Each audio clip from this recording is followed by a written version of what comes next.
pembelajaran ini, siswa diharapkan mampu memahami kebutuhan dan alat pemuas kebutuhan dan mendiskusikan jenis-jenis kebutuhan.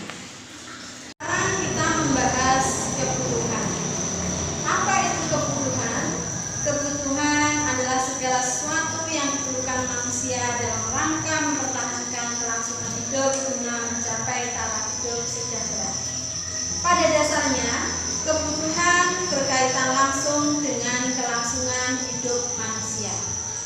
Untuk mempertahankan hidup, manusia harus memenuhi kebutuhannya. Selain itu, ada keinginan untuk hidup layak menyebabkan kebutuhan manusia beraneka ragam dan selalu bertambah. Akibatnya, kebutuhan manusia menjadi tidak terbatas. Contohnya, manusia membutuhkan makan, minum, dan rumah. Adalah hasrat yang timbul dalam diri manusia yang jika tidak terpenuhi tidak mempengaruhi kelangsungan hidupnya. Contohnya, sudah memiliki baju tetapi ingin membeli baju yang baru. Perbedaan kebutuhan dan keinginan. Kalau kebutuhan, apabila tidak terpenuhi kebutuhannya, maka akan berpengaruh terhadap kelangsungan hidupnya. Tetapi kalau keinginan, apabila kebutuhannya tidak terpenuhi, tidak akan mempengaruhi kelangsungan hidupnya. Kita akan melanjutkan materi berikutnya, yaitu macam-macam atau jenis-jenis kebutuhan. Yang pertama adalah kebutuhan berdasarkan intensitasnya. Ada 3, yaitu kebutuhan primer, kebutuhan sekunder atau pelengkap, dan yang ketiga adalah kebutuhan tersier. Apa itu kebutuhan primer? Kebutuhan primer adalah kebutuhan manusia yang harus dipenuhi untuk kelangsungan hidupnya. Contohnya makan, minum, pakaian, dan tempat tinggal. Apa itu kebutuhan sekunder atau pelengkap? Adalah kebutuhan yang dipenuhi setelah kebutuhan primernya terpenuhi, yaitu contohnya televisi, sepeda motor, meja, atau kursi.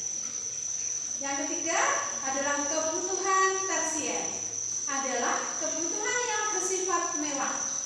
Pada umumnya bertujuan menaikkan status sosial, contohnya perhiasan, mobil mewah, ponsel mewah, dan sebagainya. Kebutuhan berdasarkan subjek yang membutuhkan. Yang pertama atau yang nomor 1, kebutuhan individu adalah kebutuhan yang berhubungan dengan berbagai individu yang berbeda. Contohnya, petani membutuhkan cangkul, sedangkan pelajar membutuhkan pensil. Yang kedua adalah kebutuhan umum atau kolektif, adalah kebutuhan yang berhubungan dengan masyarakat umum. Contohnya jaringan listrik, jalan, jembatan, dan lain sebagainya. Materi berikutnya yaitu kebutuhan berdasarkan waktunya. Yang pertama adalah kebutuhan sekarang, adalah kebutuhan yang tidak dapat ditunda pemenuhannya dan harus dilakukan saat ini juga. Contohnya, orang lapar harus segera makan, orang sakit harus segera berobat. Yang kedua, kebutuhan masa yang akan datang adalah kebutuhan yang dirancang atau direncanakan untuk memenuhi kebutuhan masa depan.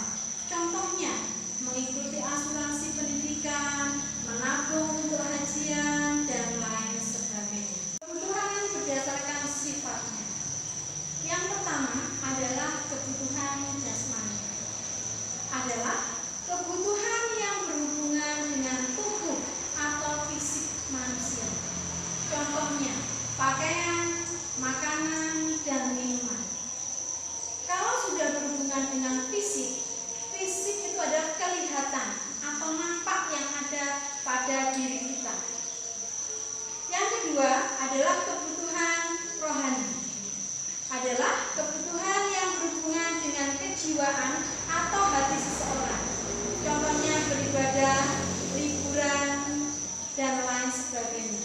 Dengan Tuhan, maka rohani kita akan menjadi tentram. Materi berikutnya adalah alat pemuas kebutuhan. Ada yang tidak berwujud yang dinamakan dengan jasa, dan ada yang berwujud dinamakan dengan barang. Ini jenis alat pemuas kebutuhan. Cara memperolehnya, yang nomor satu adalah barang ekonomi. Adalah barang yang jumlahnya terbatas dan untuk memperolehnya memerlukan pengorbanan. Contohnya, kalian mau ke kantin, pasti membutuhkan waktu dan membutuhkan biaya atau tenaga. Yang kedua adalah barang bebas. Barang yang tersedia dalam jumlah berlimpah melebihi jumlah yang dibutuhkan masyarakat. Dan cara memperolehnya tidak memerlukan pengorbanan. Contohnya, sinar matahari yang kita peroleh setiap hari. Kemudian yang kedua, air yang melimpah ruah di sungai, di lautan. Dan ketiga, barang kilit adalah benda yang jika jumlahnya berlebihan dapat membahayakan dan mendatangkan bencana. Contohnya, air jika dalam jumlah sedikit dapat berguna bagi kehidupan manusia, tetapi bila jumlahnya berlebihan dapat menyebabkan banjir. Dari segi cara penggunaannya, ada dua. Yang pertama yaitu barang konsumsi, adalah barang yang langsung dapat digunakan untuk memenuhi kebutuhan manusia. Barang konsumsi sering disebut dengan barang jadi atau barang siap pakai. Contohnya, makanan, minuman, pakaian. Yang kedua adalah barang produksi. Adalah barang yang digunakan untuk memenuhi kebutuhan manusia secara tidak langsung.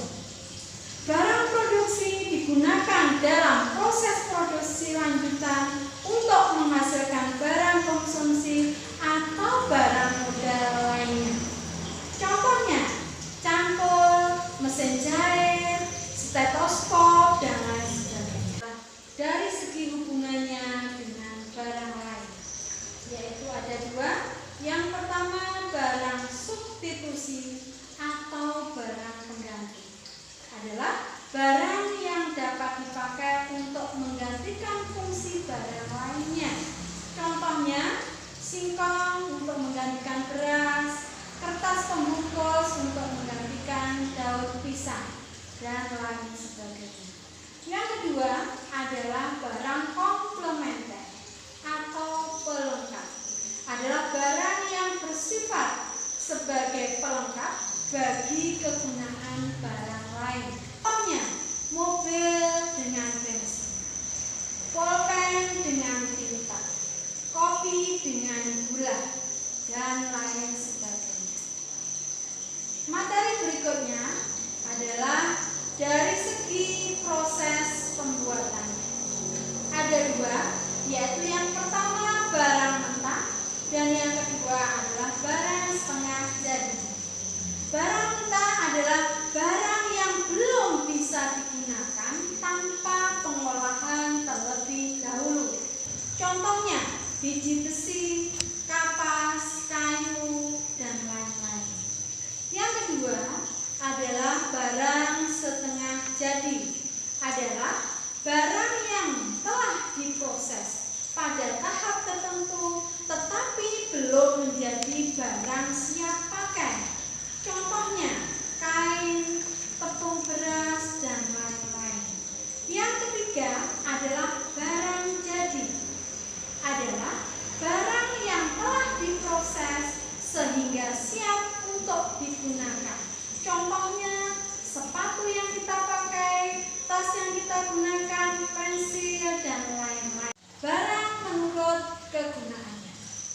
Ada 5. Yang pertama, elementary utility. Adalah kegunaan bahan dasar. Contohnya, pasir kuarsa berguna karena mengandung bahan dasar untuk pembuatan kaca.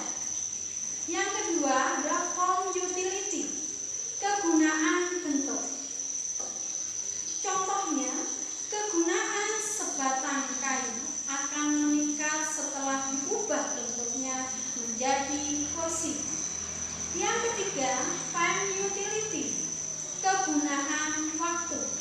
Contohnya, jas hujan berguna pada saat musim hujan. Baju tipis berguna pada saat kita ke pantai. Yang keempat adalah place utility, artinya kegunaan tempat. Contohnya, perahu berguna ketika berada di lautan. Ownership utility, artinya kegunaan kepemilikan. Contohnya, jala lebih berguna bagi seorang nelayan daripada bagi seorang dokter. Itulah tadi materi hari ini. Karena waktunya terbatas, jadi ada tugas untuk kalian. Yang pertama, pikirkan semua benda yang kamu butuhkan untuk menjalani aktivitasmu mulai bangun tidur hingga tidur kembali. Tuliskan menurut jenisnya. Yang kedua, buatlah contoh barang menurut kegunaannya selain yang sudah Wari jelaskan tadi. Tadi pembelajaran untuk hari ini. Sampai ketemu di pembelajaran berikutnya. Tetap semangat belajar dan tetap stay at home dan jaga kesehatan. Assalamualaikum warahmatullahi wabarakatuh.